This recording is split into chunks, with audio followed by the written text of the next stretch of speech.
So I'm profoundly grateful to Shantideva, and I think I'm maybe even more grateful to Venerable Tripton Children for being sent to Italy, because this chapter 6 of Shantideva is just so impactful for my mind that needs this so much.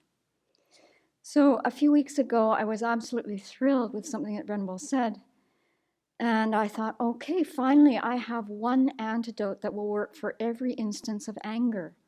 Fantastic. And so I started applying it. And it's the one where we ask ourselves, I get afflicted, my anger arises, and I say to myself, okay, so is anger the only response to have here?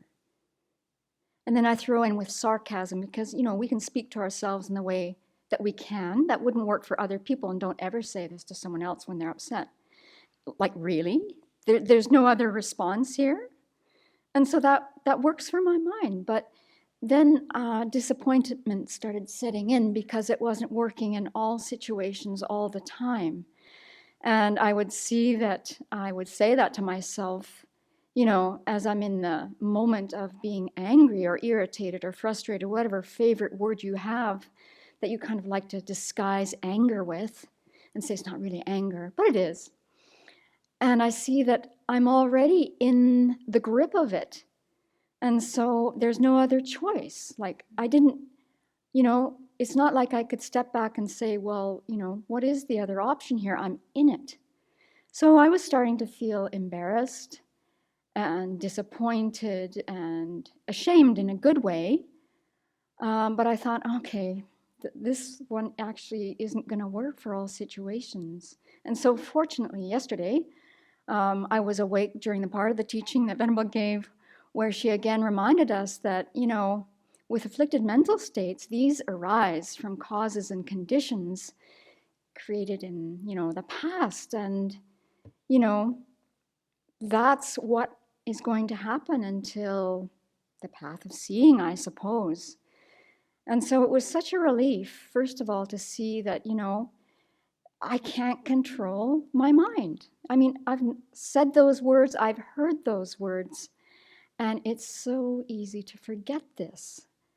And then the other thing that was very helpful for me to hear from Venerable Children maybe a couple of weeks ago was what they've found out with how vehicles can be so easily swept away by certain amounts of water. And so, if you look at, I'll just give you some quotes here. It's very interesting. So a small to mid-sized car weighs roughly 3,200 pounds.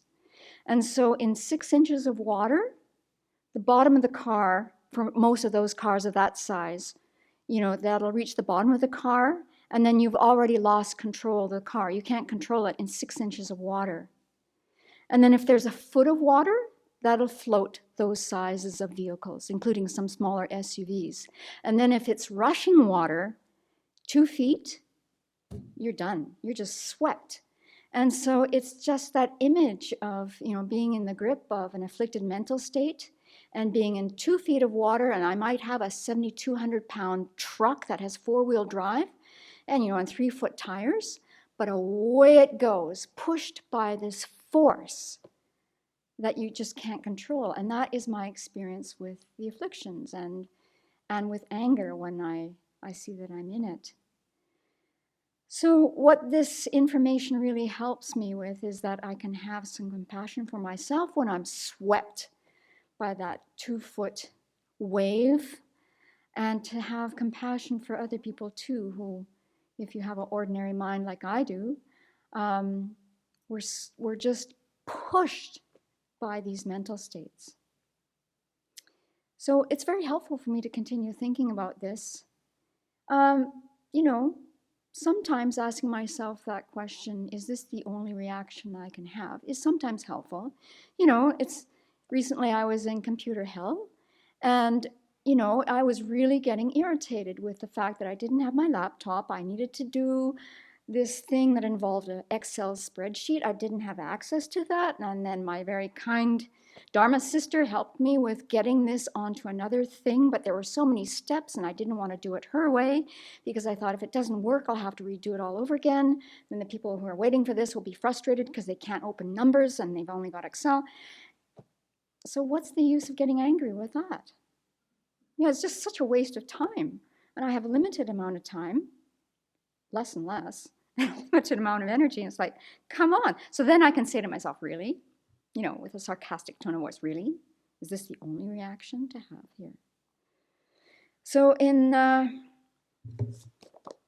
with anger, I've been misquoting how many antidotes there are. I've been saying 64 for a number of years. There's actually 67 antidotes to anger in this very slim volume.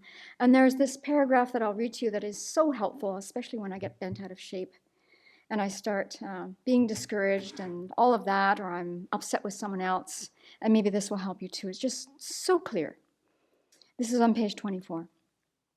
Some people interpret Buddhist teachings on the disadvantages of anger to mean that we're not supposed to become angry, or we are bad and sinful if we do. And this comes up all the time when we present this topic in teachings. All the time people come to that conclusion. I'm a rotten person. I'm not supposed to get angry. A Buddhist is not supposed to get angry. The Buddha never said this. No judgment is involved. When we're angry, the anger is just what is at that moment. Telling ourselves we should not be angry doesn't work because anger is already present.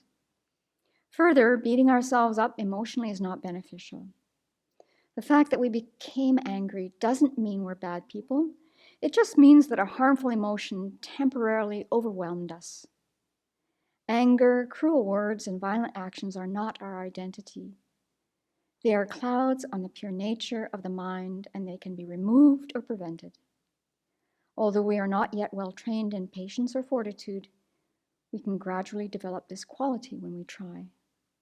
And when we keep this in mind, the fact that we're pushed by this force, and we see it in other people, we can also cultivate compassion for them